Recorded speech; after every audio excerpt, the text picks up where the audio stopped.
चलिए तो आज पढ़ाई करते हैं फिजिक्स के एक और इम्पोर्टेंट टॉपिक की, जैसे कि हम क्लास 10th में पढ़ रहे हैं। अब तक आपने क्या जाना कि मिरर्स क्या होते हैं, स्फेरिकल मिरर्स क्या होते हैं, किस तरीके से उनके डिफरेंट टर्म्स होते हैं। आज हम आपको ये बताते हैं कि किस तरीके से आप प्लेन मिरर पर इमेज फॉर्म कराते हैं। तो प्लेन मिरर आप सबको पता है, समतल दर्पण।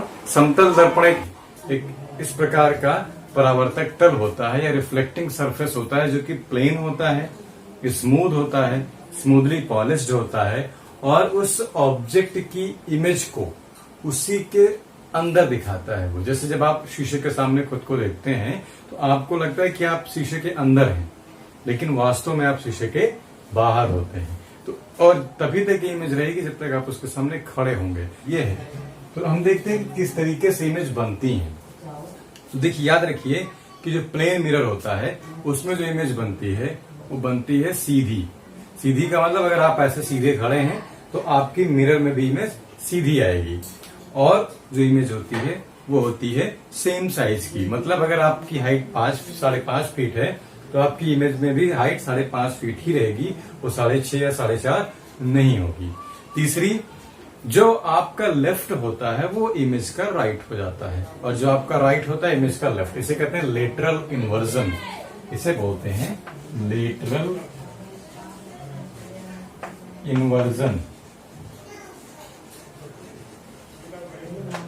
लेटरल इन्वर्जन का अर्थ ये होता है कि आपका जो पार्श्वीकरण हो जाता है, मतलब लेफ्ट जो दिखता है राइट और राइट दिखता है लेफ्ट। जैसे मैं अगर अपने राइट हैंड उठाऊंगा तो इमेज में लगेगा कि मैं अपना लेफ्ट हैंड उठा रहा हूं। तो ये 3 इंपॉर्टेंट पॉइंट्स होते हैं समतल दर्पण में या प्लेन मिरर में इमेज के बनने के।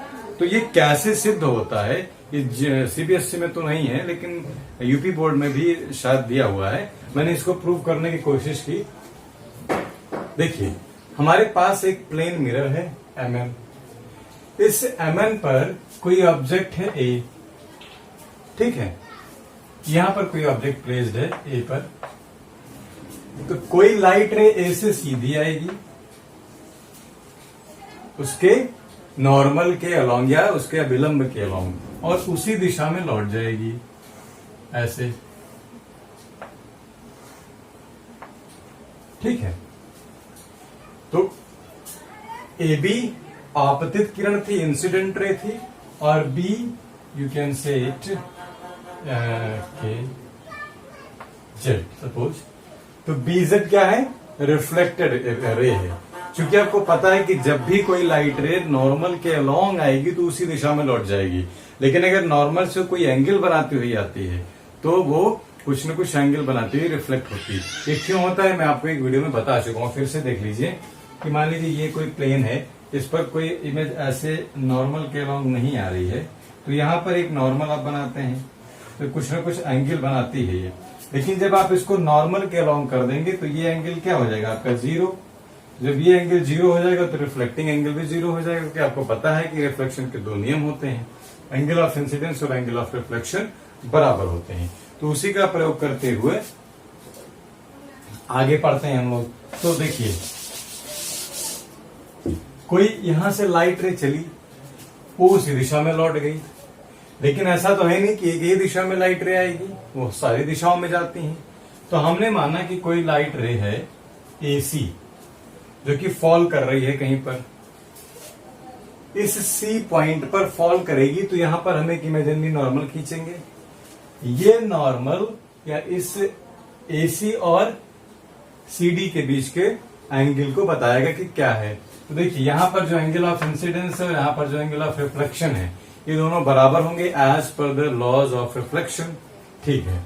तो एसी का जो एंगल केसी के साथ बनेगा और डीसी का जो एंगल सीके के साथ बनेगा, दोनों बराबर होगा। तो हम जरा कोशिश करते हैं इसको सिद्ध करने की कि क्या यहां से इस मिरर की जो बीच की दूरी है, यानी आपके और शीशे के बीच की जो दूरी है, या ऑब्जेक्ट और प्लेन मिरर के बीच की जो दूरी है, वही दूरी मिरर और इमेज के बीच में भी होती है, मेरे और इमेज के बीच में होगी या नहीं, ठीक है। तो यहां से हम देखने की कोशिश करते हैं कि ए बी क्या ए डैश बी के बराबर है या नहीं है। तो देखिए, हमको पता है एंगल ऑफ रिफ्लेक्शन, वहां से हमने लिखा कि एंगल ए सी के बराबर एंगल के सी डी। ये कैसे हमने लिखा? Using laws of reflection. देखिए अगर आप लिख लू मैं लॉज ऑफ रिफ्लेक्शन, अगर आप हिंदी मीडियम के हैं तब भी आपके लिए उतना ही इंपॉर्टेंट है, क्योंकि आपको इतना तो पता ही होगा कि लॉ मीन्स नियम होता है, रिफ्लेक्शन मीन्स परावर्तन होता है, और के को तो आप इंग्लिश में लिखोगे, हिंदी में तो आप लिख नहीं सकते उसको। चलिए, तो ये ए सी के और के सी डी कैसे बराबर हुए? Using the laws of reflection. Next हम देखते हैं एंगल ए सी के और एंगल सी ए बी, ये दोनों कैसे बराबर होंगे? देखिएगा, ए सी के और सी ए बी ये दोनों कैसे बराबर होंगे? आपने एकांतर कोण पढ़े होंगे, ठीक है, वो जेड शेप में जो ऐसे बनते हैं ना, या एन शेप में, तो ये और ये बराबर होते हैं, जबकि ये दोनों पैरेलल लाइन होती हैं। तो यहां पर ये भी बीजेड भी नॉर्मल है, केसी भी नॉर्मल है, तो दोनों नॉर्मल के बीच में एक लेटरल का काम कर रहा है ना? हाँ, तो ये ट्रांसवर्सल का काम कर रहा है। तो ये ट्रांसवर्सल क्या करता है? दोनों से समान एंगल बनाता है। तो देखिए, जो एंगल का मान ये होगा वही एंगल का मान ये होगा। मैंने लिखा भी अल्टरनेट इंटीरियर एंगल्स, एकांतर कोण। चलिए, एंगल के सी डी, यही जो एंगल के सी डी है, चूंकि आपको ये पता है कि ये और ये बराबर हो गए, तो ये और ये बराबर है पहले से ही यहां से, तो हमने क्या लिखा है कि एंगल के सी डी, यानी कि ये जो एंगल था, ठीक है, वो सी ए डैश बी के बराबर होगा। अब आप पूछेंगे सर ये कैसे हो गया कि ये एंगल इसके बराबर कैसे हो गया? देखिए, आप कहेंगे कि सर के सी डी और सी ए डैश बी कैसे बराबर हुए, तो उसको समझने के लिए थोड़ा सा दिमाग लगाइएगा। देखिए, इस नॉर्मल को अगर मैं पीछे ड्रॉ करूं थोड़ा सा, इस नॉर्मल को के को मैंने यहां पर के डैश तक ड्रॉ कर दिया समझने के लिए, तो जो एंगल ये होगा वही एंगल ये होगा। बोलिए कैसे होगा? वर्टिकली अपोजिट एंगल, ठीक है, शीर्षाभिमुख कोण। तो जो मान इसका होगा वही मान इसका होगा, ऑब्वियसली होगा। अगर ये आर है तो ये भी आर होगा। तो अगर ये एंगल आर है तो ये क्या, ये दोनों आपस में बराबर होंगे? बिल्कुल होंगे, इस प्रॉपर्टी से।